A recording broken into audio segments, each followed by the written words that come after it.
결혼 생활 5년. 사람들은 흔히 이 시기를 권태가 찾아오는 고비라고 말한다. 하지만 우리 부부에게는 해당되지 않는 이야기라고 믿어왔다. 아내는 언제나처럼 완벽했다. 아침이면 정갈한 식사를 준비하고 저녁이면 퇴근하는 나를 따뜻한 미소로 맞이하며 늘 세심하게 내 하루를 챙기는 사람. 나는 그런 아내를 보며 우리가 세상에서 가장 평온하고 행복한 가정을 꾸리고 있다고 자부했다. 적어도 그날 밤 욕실 서랍장 구석에서 낯선 물건을 발견하기 전까지는 말이다. 평소처럼 샤워를 마치고 나와 스킨을 바르려던 참이었다. 평소 아내가 사용하는 화장품들은 늘 정해진 위치에 가지런히 놓여 있었다. 그런데 무심코 칫솔통 옆을 정리하다가 손끝에 차가운 유리병 하나가 걸렸다. 서랍 깊숙한 곳, 마치 누군가 숨겨둔 것처럼 덩그러니 놓인 향수병이었다. 익숙한 브랜드가 아니었다. 아니, 애초에 아내는 향수를 거의 쓰지 않는 사람이었다. 그 흔한 꽃향기조차 인공적이라며 머리가 아프다고 했던 사람인데 왜 이런 곳에 향수가 있는 걸까? 의아한 마음에 나는 홀린 듯이 그 병을 집어들었다. 투명한 유리병 속에는 짙은 호박색 액체가 일렁이고 있었다. 뚜껑을 열자마자 코끝을 찌르는 서늘하고도 묘한 향기가 욕실 안을 가득 채웠다. 흔히 맡아본 향이 아니었다. 달콤하면서도 어딘가 비릿하고 꽃향기 같으면서도 흙냄새가 섞인 듯한 기묘하게 사람을 압도하는 향기였다. 심장이 불규칙하게 뛰기 시작했다. 나는 평소 사소한 변화에도 예민하게 반응하는 성격이다. 아내의 일거수일투족을 의심하는 건 아니었지만 이 향수만큼은 도저히 그냥 지나칠 수가 없었다. 아내는 지금 거실에서 저녁 식사를 준비하고 있다. 도마 위에서 야채를 써는 경쾌한 소리가 여기까지 들려온다. 저 소리는 분명 내가 아는 그 평화로운 일상의 소리다. 하지만 손에 든 이 차가운 유리병은 마치 그 일상을 비웃기라도 하는 듯 존재감을 드러내고 있었다. 혹시 아내가 몰래 향수를 쓰기 시작한 걸까? 아니면 누군가에게 선물 받은 것일까? 생각의 꼬리를 물수록 불쾌한 상상이 머릿속을 파고들었다. 나는 조심스럽게 향수병을 다시 제자리에 내려놓았다. 뚜껑을 닫는 손끝이 미세하게 떨렸다. 향수병이 놓여있던 자리에는 마치 오랫동안 그곳에 있었다는 듯 희미한 자국이 남아있었다. 거실로 나가 아내의 뒷모습을 바라보았다. 앞치마를 두른 채 정성스럽게 국을 끓이는 그녀의 모습은 여전히 헌신적이고 아름다웠다. 하지만 방금 맡았던 그 낯선 향기가 여전히 내 코끝에 머물러 있는 것만 같아 소름이 돋았다. 아내는 정말 우리가 알던 그 사람일까? 아니면 내가 모르는 사이 이 집 안으로 누군가 다른 존재가 스며들고 있는 걸까? 향수는 단순히 그녀의 취향이 바뀐 것일까? 아니면 이 완벽한 5년의 행복이 서서히 지워지고 있다는 신호일까? 나는 애써 태어난 척하며 아내의 뒤로 다가갔다. 그녀가 나를 향해 돌아보며 밝게 웃었다. 여보, 오늘 하루 힘들었죠? 배고프지? 그 따뜻한 미소 뒤에 가려진 비밀이 대체 무엇인지 나는 당장이라도 그녀의 옷자락에서 그 낯선 향기가 나는지 확인하고 싶어졌다. 하지만 참아야 했다. 이 기묘한 향기. 이것은 시작에 불과할지도 모른다. 아내는 정말로 향수를 바꾼 것일까? 아니면 이 낯선 향기는 내 곁에 있는 아내를 서서히 다른 무언가로 대체하려는 끔찍한 시작인 걸까? 어느덧 5년이라는 세월이 흘렀다. 그 시간 동안 우리는 단 한 번의 큰 다툼 없이 평온하고 잔잔한 호수 같은 결혼 생활을 유지해왔다고 믿었다. 하지만 일주일 전 욕실 서랍 깊숙한 곳에서 발견한 이름 모를 향수병 하나가 내 마음속에 작은 균열을 내기 시작했다. 그날 이후 아내는 부쩍 잦아진 야근을 핑계로 귀가 시간이 늦어지기 시작했다. 대기업이라는 이름 아래 그녀는 점점 더 늦은 밤 지친 기색을 가득 머금고 현관문을 열고 들어왔다. 현관문이 열리고 익숙한 도어락 소리가 들리면 나는 본능적으로 소파에서 몸을 일으켰다. 거실에 들어서는 아내의 모습은 늘 완벽했다. 단정하게 묶은 머리, 흐트러짐 없는 정장 차림. 하지만 그녀가 거실 공기를 가르고 지나갈 때마다 나의 코끝을 찌르는 낯선 향기가 있었다. 그것은 분명 지난번 욕실에서 보았던 그 향수와 같은 계열의 아주 짙고 무거운 우디우디 향이었다. 처음에는 그저 야근 때문에 누군가에게 옮겨 묻은 향기겠거니 생각했다. 하지만 그 향은 시간이 지날수록 더욱 강렬하고 노골적으로 그녀의 주변을 맴돌았다. 오늘도 시계바늘은 밤 11시를 가리키고 있었다. 현관문이 열리고 아내가 들어왔다. 피곤에 찌든 얼굴로 미소를 지어 보였지만 나는 그녀의 표정보다 먼저 그녀의 목과 손목에 시선이 꽂혔다. 그곳에서 뿜어져 나오는 향기는 마치 누군가 그녀의 몸에 직접적으로 향수를 뿌려놓은 듯 숨이 막힐 정도로 진했다. 오늘도 정말 고생 많았어. 일이 많이 바빠. 나의 질문에 아내는 평소처럼 헌신적인 아내의 표정을 지으며 고개를 끄덕였다. 그녀의 눈동자는 여전히 흔들림이 없었다. 나는 그녀의 곁으로 다가가 어깨를 감싸 안으려 했다. 그 순간 나는 그녀의 몸에서 풍기는 향기가 단순히 외부에서 묻어온 것이 아니라 피부 깊숙이 스며들어 있다는 사실을 직감했다. 마치 누군가의 품 안에 오랫동안 머물러 있었던 사람처럼 그 우디향은 그녀의 체온과 섞여 묘한 불협화음을 내고 있었다. 이번 프로젝트 마감 때문에 다들 예민해. 너무 피곤해서 샤워부터 해야겠어. 아내는 나의 대답을 기다리지도 않고 화장실로 향했다. 나는 멍하니 서서 그녀의 뒷모습을 바라보았다. 보통이라면 곧바로 거실에서 저녁을 먹거나 내게 짧은 일과를 공유했을 텐데 그녀는 오늘따라 유독 서둘러 자신을 씻어내려 했다. 욕실 문이 닫히고 곧이어 물줄기 소리가 쏟아졌다. 나는 소파에 앉아 가만히 귀를 기울였다. 잠시 후 화장실 안쪽에서 평소에는 본 적 없는 아주 강하고 매캐한 화학약품 냄새가 섞인 향이 새어나오기 시작했다. 그것은 아내가 평소에 쓰던 부드러운 비누향이 아니었다. 독하리만큼 강한 세정제 냄새였다. 그녀는 지금 자신의 몸에서 풍기는 그 낯선 우디향을 지워내려고 안간힘을 쓰고 있는 걸까? 욕실 안에서 들려오는 거친 물소리와 벽을 긁어대는 듯한 소름 끼치는 마찰음이 화장실 문을 넘어 내 귓가에 날카롭게 박혔다. 아내는 대체 무엇을 감추고 싶어서 이 늦은 밤에 자신의 살갗이 벗겨져 나갈 정도로 독한 비누를 사용해 필사적으로 무언가를 닦아내고 있는 것일까?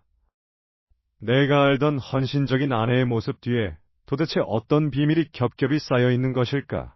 나는 숨을 죽인 채 욕실 문 너머의 공포를 마주하고 있었다. 아내의 거짓말은 점점 더 짙은 향기로 번져갔다. 아니, 어쩌면 그건 거짓말이라기보다 나를 서서히 잠식해가는 독 같은 것이었는지도 모른다. 결혼 5년 차. 우리는 누구보다 평온하고 단단한 부부라고 믿어 의심치 않았건만 최근 들어 아내의 일상은 마치 잘 짜여진 연극처럼 부자연스럽게 느껴지기 시작했다. 대기업 본사에서의 잦은 야근, 늦은 밤 현관문을 열고 들어올 때마다 코끝을 찌르는 낯선 우두향, 그 향은 아내가 사용하는 향수가 아니었다. 더 깊고 더 차갑고 누군가의 흔적이 짙게 배어있는 듯한 서늘한 냄새. 나는 거실 소파에 앉아 아내가 씻으러 들어간 욕실 문을 멍하니 응시했다. 물소리가 들려오기 시작하자 내 심장도 덩달아 쿵쿵거리며 불규칙하게 뛰었다. 섬세하 다른 말은 좋게 포장된 성격일 뿐 사실 나는 의심이 많다. 아니, 의심할 수밖에 없는 정황들이 내 눈앞에 가득 쌓여가고 있었다. 아내가 거실에 무심하게 던져둔 핸드백이 눈에 들어왔다. 평소라면 절대 손대지 않았을 영역이다. 우리는 서로의 프라이버시를 존중한다는 명목하에 각자의 개인 공간을 철저히 지켜왔으니까. 하지만 지금 내 손은 이미 핸드백의 금속 지퍼 위에 놓여 있었다. 손끝이 파르르 떨렸다. 만약 아무것도 나오지 않는다면 나는 그저 미친놈처럼 아내를 의심한 최악의 남편이 되는 거겠지. 하지만 만약 무언가가 나온다면 그건 이 완벽했던 5년이 허상이었다는 증거가 될 것이다. 지퍼를 천천히 열었다. 가죽 특유의 냄새와 섞여 그 불쾌한 우두향이 확 풍겨나왔다. 나는 숨을 멈추고 내용물을 살폈다. 지갑, 파우치, 다이어리. 평소와 다를 바 없는 소지품들이었다. 안도의 한숨을 내쉬려던 찰나. 나는 아내의 핸드폰이 진동하며 화면이 밝아지는 것을 보았다. 문자가 와 있었다. 낯선 번호로 온 짧은 메시지. 오늘도 수고했어. 내일 같은 시간에 봐. 확인하려는 순간 욕실 문이 열리는 소리가 들렸다. 나는 반사적으로 핸드폰을 덮고 핸드백 지퍼를 닫았다. 등 뒤에서 서늘한 기운이 느껴졌다. 뭐해? 내 가방은 왜 건드려? 아내의 목소리는 평소보다 훨씬 높았고 그 안에는 억누를 수 없는 공포가 서려 있었다. 그녀의 눈동자가 평소와 다르게 심하게 흔들리고 있었다. 평소 헌신적이고 다정한 아내의 얼굴은 온데간데 없고 마치 들키지 말아야 할 비밀을 사수하려는 짐승 같은 경계심이 가득했다. 아니, 그냥 영수증이 떨어져 있길래 나는 최대한 태연하게 말하며 어색한 미소를 지었다. 하지만 아내는 내 변명을 듣는 둥 마는 둥 다급하게 달려와 내 손에서 핸드백을 낚아챘다. 그리고는 마치 그 안에 내 목숨줄이라도 들어있는 것처럼 품에 꽉 끼워안았다. 그 모습이 너무나 비정상적이어서 나는 등줄기에 식은땀이 흘렀다. 그녀가 방으로 들어가 버린 뒤 나는 다시 거실에 혼자 남았다. 심장이 터질 것 같았다. 그녀는 매일 밤 휴대폰 통화 기록을 삭제한다.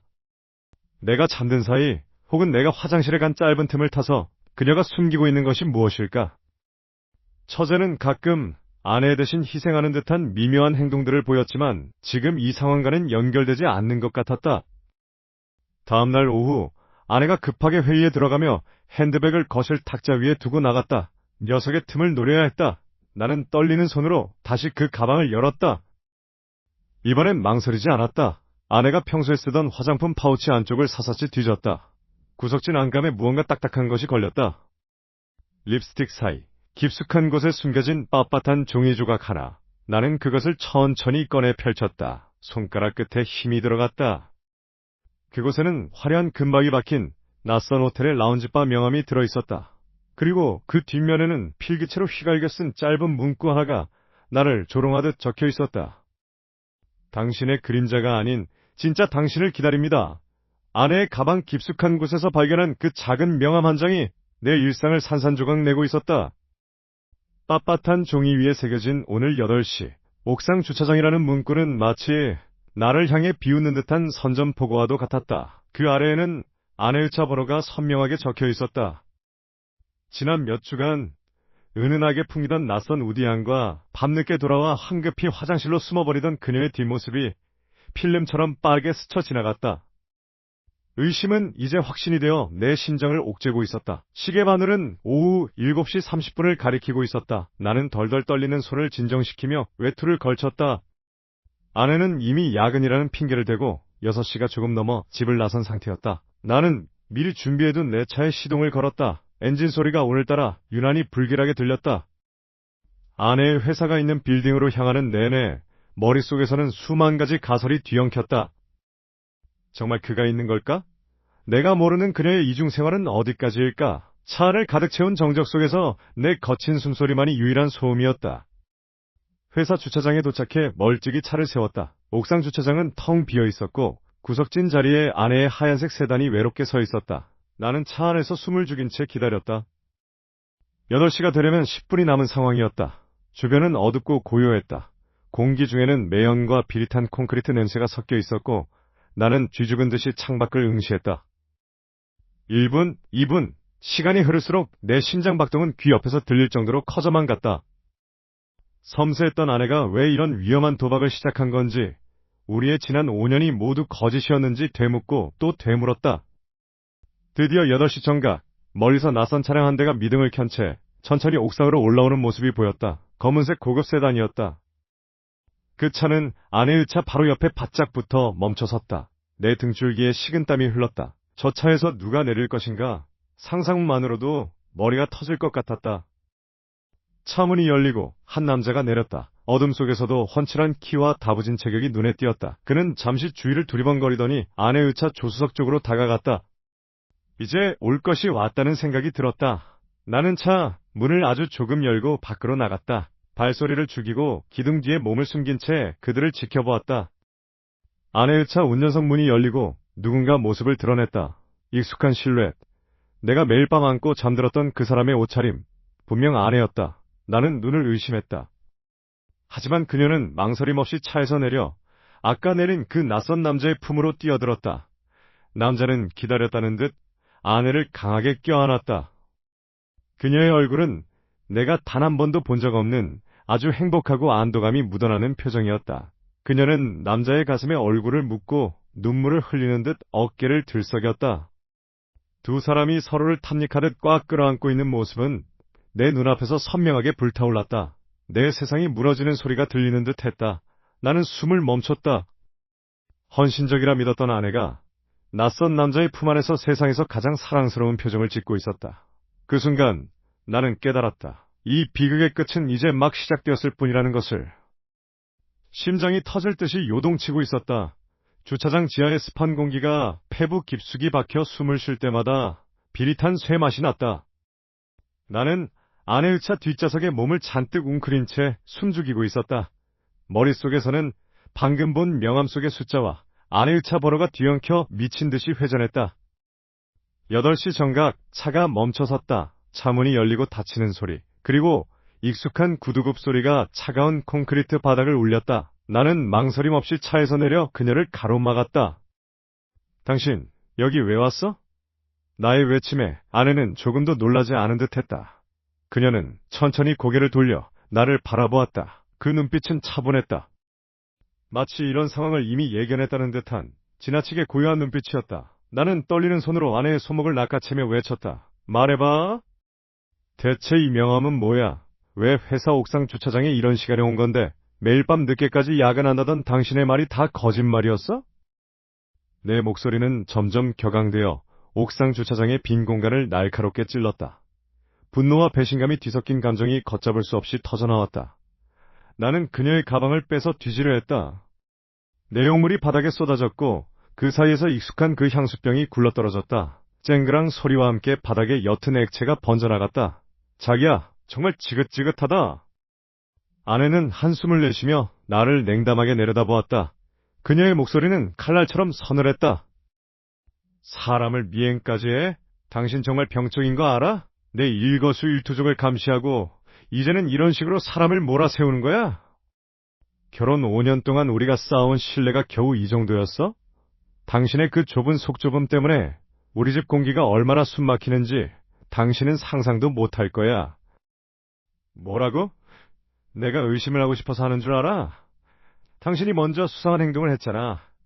향수 냄새, 늦은 귀가, 지워진 통화 기록. 도대체 나한테 뭘 숨기고 있는 건데? 나는 소리를 질렀지만 그녀의 태도는 조금도 흔들리지 않았다. 오히려 나를 가여운 벌레를 보듯 쳐다보는 그녀의 눈빛에 나는 무너져 내리는 기분이었다. 그녀는 내 손을 뿌리치고 차에 올라탔다. 더 이상 할 말 없어. 그런 망상에 사로잡혀서 나를 더 비참하게 만들지 마. 난 당신이 생각하는 그런 사람 아니야. 오늘 일은 그냥 넘어가 줄 테니까 집에 가서 진정해. 그녀는 차를 몰고 사라졌다. 나는 그 자리에 멍하니 서 있었다. 내 의심이 틀린 걸까? 아니, 이건 분명한 기만이었다. 집으로 돌아온 집안은 싸늘했다. 나는 거실에 앉아 그녀가 돌아오기만을 기다렸다. 그런데 10시가 지나도 11시가 지나도 그녀는 오지 않았다. 전화를 걸었지만 연결음만 길게 이어졌다. 불길한 예감이 온몸을 휘감았다. 자정이 넘었을 때 식탁 위에 놓인 아내의 핸드폰이 진동하기 시작했다. 그녀는 분명 가방을 챙겨 나갔는데 휴대폰만 두고 나간 것이다. 액정 화면에 낯선 번호가 찍혀 있었다. 그 아래로 짧은 문자 메시지가 하나 들어왔다. 모든 게 끝났어. 이제 당신이 감당해야 할 몫이야. 나는 떨리는 손으로 휴대폰을 집어들었다. 화면을 터치하려는 순간 현관문 밖에서 누군가 급하게 뛰어올라오는 소리가 들렸다. 나는 문을 향해 고개를 돌렸다. 하지만 문은 열리지 않았다. 다시 휴대폰이 울렸다. 발신자는 처제였다. 화면을 확인한 순간 내 다리에 힘이 풀리며 바닥에 주저앉았다. 아내의 행방을 묻는 처제의 다급한 목소리가 거실에 메아리 쳤다. 그 순간 나는 깨달았다. 오늘 옥상에서 본 사람은 아내가 아니었다는 것을. 그럼 도대체 내가 지금껏 살아온 이 여자, 내 아내는 누구란 말인가? 심장이 터질 듯한 불안감을 안고 다시 그 옥상 주차장으로 향했다. 아내의 차가 그곳에 덩그러니 세워져 있었다. 나는 분노로 떨리는 손으로 차문을 거칠게 열었다. 차 안에는 아내가 아니었다. 운전석에 앉아있는 여자는 분명 내 아내의 얼굴을 하고 있었지만 어딘가 모르게 낯설었다.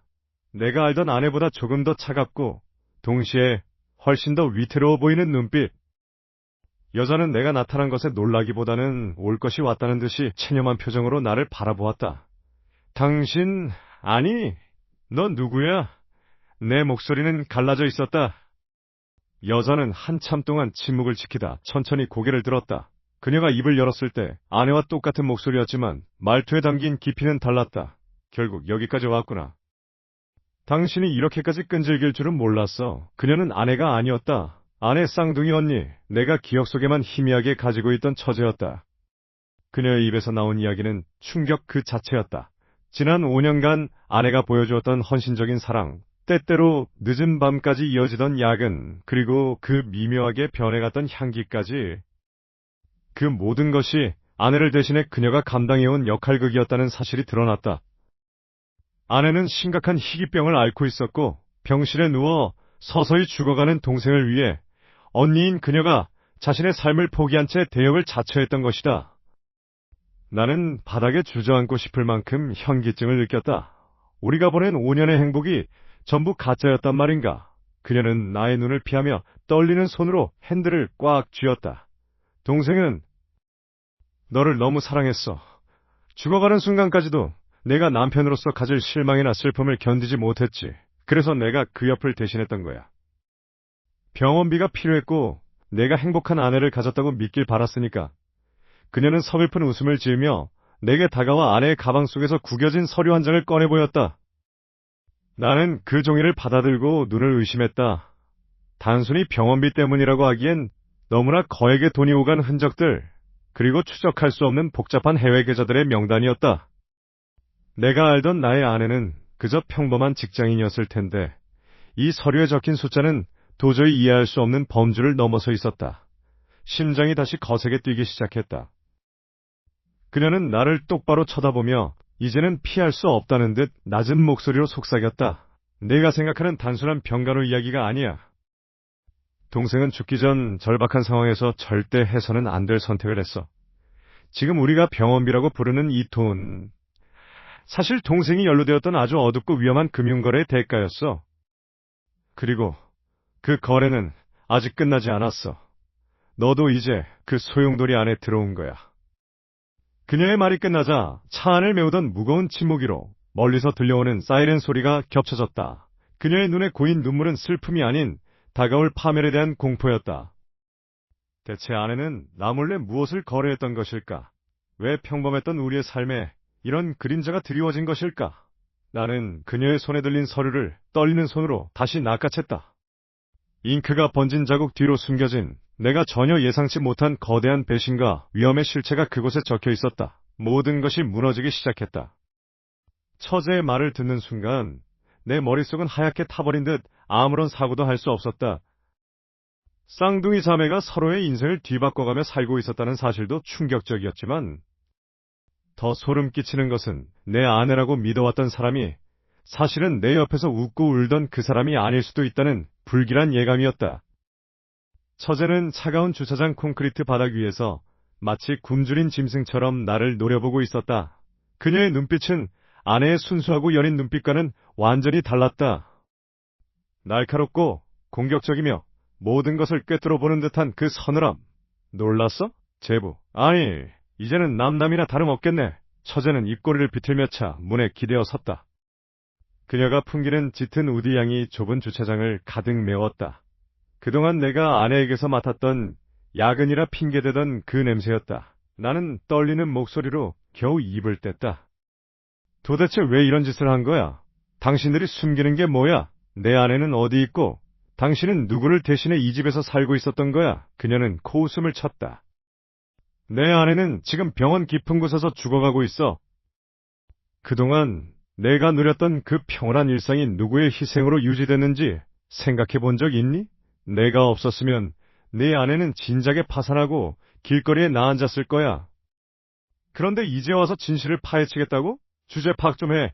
그녀는 다가와 내 넥타이를 거칠게 잡아당겼다. 얼굴이 맞닿을 정도로 가까워지자 그녀의 목소리는 낮고 위협적으로 변했다. 지금부터 내 일에 간섭하지 마. 네가 조금이라도 내 영역을 침범하거나 아내의 비밀을 들추려 한다면 그땐 끝이야. 내가 그토록 소중하게 여겼던 이 가정의 경제적 기반이 어떻게 무너지는지 똑똑히 보게 될 테니까. 그게 내가 감당할 수 있는 대가라고 생각해? 그녀의 말 한마디 한마디가 내 심장을 짓눌렀다.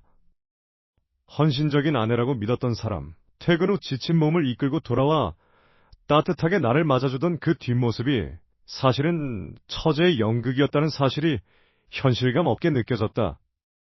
그녀는 내 대답을 기다리지도 않고 차에 올라타 시동을 걸었다.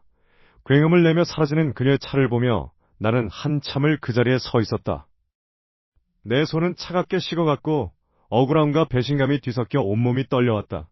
집으로 돌아온 나는 홀린 듯 서재로 들어갔다.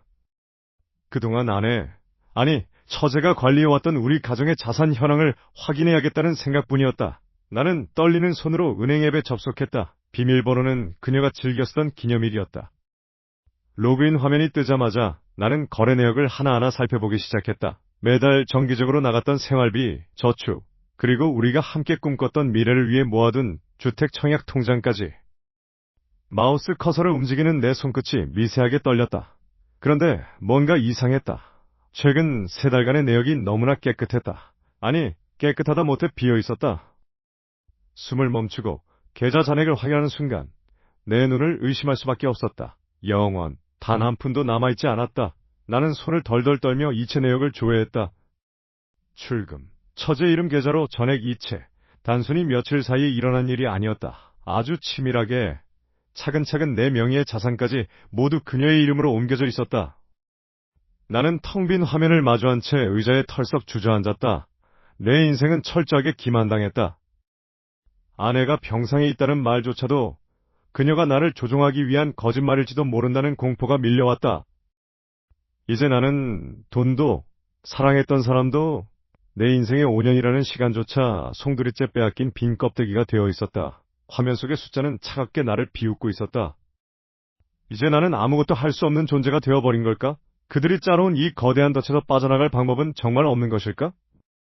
밤은 깊어갔고 나는 텅 빈 화면 속 그녀의 이름만을 노려보았다. 현관문을 열고 들어서는 순간 거실을 가득 메운 무거운 공기가 폐부 깊숙이 박혔다. 평소라면 은은한 디퓨저 향이 났을 공간에 지금은 낯설고 서늘한 긴장감만이 감돌고 있었다. 나는 거실 소파에 나란히 앉아있는 두 사람을 보며 걸음을 멈췄다. 한 명은 내 아내, 그리고 다른 한 명은 얼마 전 주차장에서 마주쳤던 그녀의 쌍둥이 언니였다. 그들은 마치 누군가 올 것을 알고 있었다는 듯 아주 차분하게 나를 응시하고 있었다. 왔어? 마침 당신에게 할 이야기가 있었어. 아내가 나를 보며 생긋 웃었다. 하지만 그 웃음은 평소의 다정함과는 거리가 멀었다. 어딘가 기괴하고 비릿했다. 나는 헛웃음을 참으며 주먹을 꽉 쥐었다. 그동안 아내가 말했던 불치병, 잦은 야근, 그리고 언니가 대신 희생하고 있다는 그 모든 서사가 얼마나 허술한 연극이었는지 이제는 알 것 같았다. 나는 두 사람 앞에 테이블로 다가가 묵직한 가방을 내려놓았다. 쾅 하는 소리와 함께 두 사람의 미간이 미세하게 떨렸다. 이제 그만하지 그래. 언제까지 이 가여운 연극을 계속할 셈이야? 내 목소리는 떨리고 있었지만 눈빛만큼은 그 어느 때보다 날카로웠다. 나는 아내의 눈을 똑바로 쳐다보며 말을 이었다. 아내의 손목에 감겨있던 환자용 팔찌, 그리고 언니가 쓴다던 그 비싼 약들이 사실은 전부 연극을 위한 소품이었다는 증거들을 하나씩 쏟아내기 시작했다. 병원 기록을 확인했다. 그녀가 다니고 있다던 대학병원에는 그런 환자 기록 자체가 존재하지 않았다. 애초에 병에 걸린 적도 고통받은 적도 없었던 것이다. 당신 정말 지독하네. 언니 뒤에 숨어서 불쌍한 척하면 내가 평생 속을 줄 알았어? 나는 언니를 향해 고개를 돌렸다. 그녀 역시 더 이상 고통을 감내하는 희생자의 표정을 짓고 있지 않았다. 그녀의 입가에는 비열한 조소가 걸려 있었다. 두 사람은 똑같은 얼굴로, 그러나 전혀 다른 분위기로 나를 압박해왔다. 내가 이들의 재산 상황을 캐내려 했다는 것을 눈치챈 순간부터 이들의 태도는 완전히 돌변했다. 그토록 헌신적이었던 아내의 눈빛에서 사랑의 흔적은 온데간데 없었다. 오직 차가운 계산기만이 돌아가는 듯한 무미건조한 눈동자뿐이었다. 너무 늦게 알았어, 자기야. 우리는 당신이 이렇게까지 눈치가 빠를 줄은 몰랐거든. 언니가 나지막이 입을 열었다. 그녀의 목소리는 아내의 목소리와 완벽하게 겹쳐졌다. 소름이 돋았다. 지난 5년 동안 나는 아내인 줄 알고 사랑했던 사람이 실은 누구인지, 아니면 이 두 사람이 공모하여 나라는 인간을 어떻게 조종해왔는지 혼란스러웠다. 거실의 조명이 유난히 밝게 느껴졌다.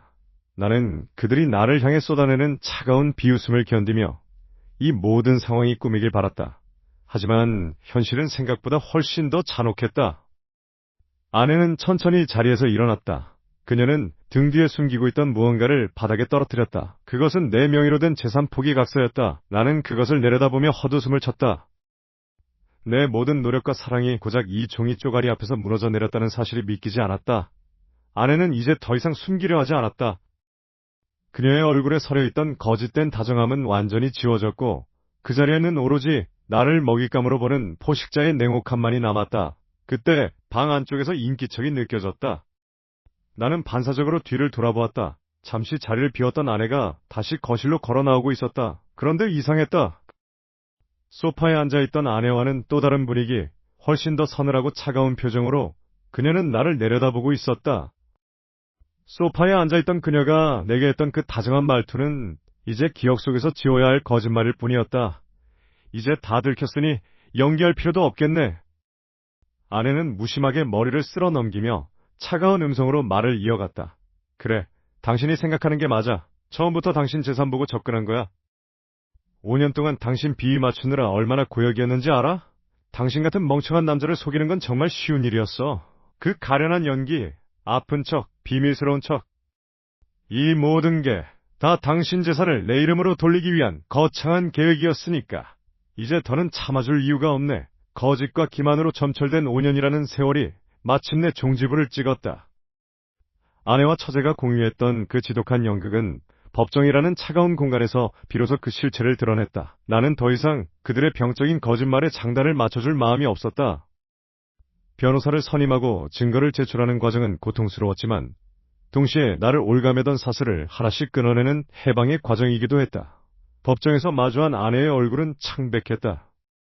헌신적인 아내를 연기하던 그 가면이 완전히 깨져나간 자리에는 자신의 이익을 위해서라면 타인의 삶 따위는 안중에도 없던 이기적인 민낯만이 자리하고 있었다. 쌍둥이 언니인 처제 역시 자신의 행동이 희생이었다는 궤변을 늘어놓았지만 판사 앞에서는 그저 공범일 뿐이었다. 이혼 판결이 나던 날 법원 밖은 유난히도 화창했다. 나는 깊게 숨을 들이마셨다. 5년 동안 나를 짓눌렀던 그 텁텁한 공기가 비로소 폐부 깊숙한 곳까지 맑게 정화되는 기분이었다. 나는 모든 연락처를 차단하고 그들이 머물던 공간의 흔적을 하나씩 지워나갔다. 새로운 도시로 이사를 하고 가구도 전부 새로 바꿨다. 그들과 얽혀있던 모든 기억을 물리적으로 거세하듯 처리하며 나는 비로소 평온을 되찾아가는 듯 보였다. 이제야말로 진짜 내 삶이 시작되는구나. 그런 안도감이 매일 밤 나를 감쌌다. 사건이 마무리되고 한 달이 지났을 무렵이었다. 우편함 속에 꽂혀있던 낯선 봉투 하나가 내 시선을 붙잡았다. 발신인도 주소도 적혀있지 않은 누런 봉투였다. 불안한 예감이 등줄기를 타고 흘렀지만 나는 떨리는 손으로 봉투를 뜯어냈다. 그 안에는 딱 한 장의 사진과 짧은 쪽지가 들어있었다.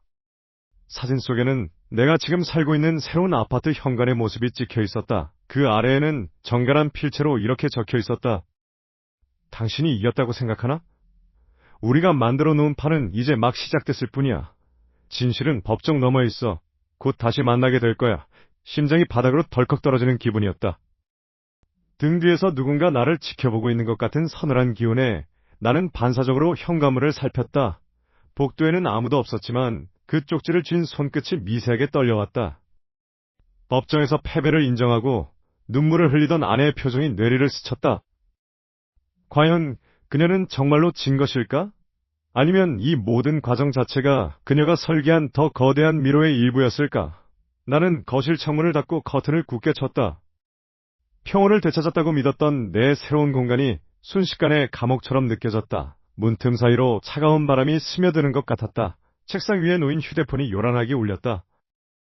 발신번호 표시 제한. 나는 망설임 끝에 통화 버튼을 눌렀다. 수화기 너머로는 아무런 소리도 들리지 않았지만 아주 나지막하고 섬뜩한 숨소리만이 일정하게 이어지고 있었다.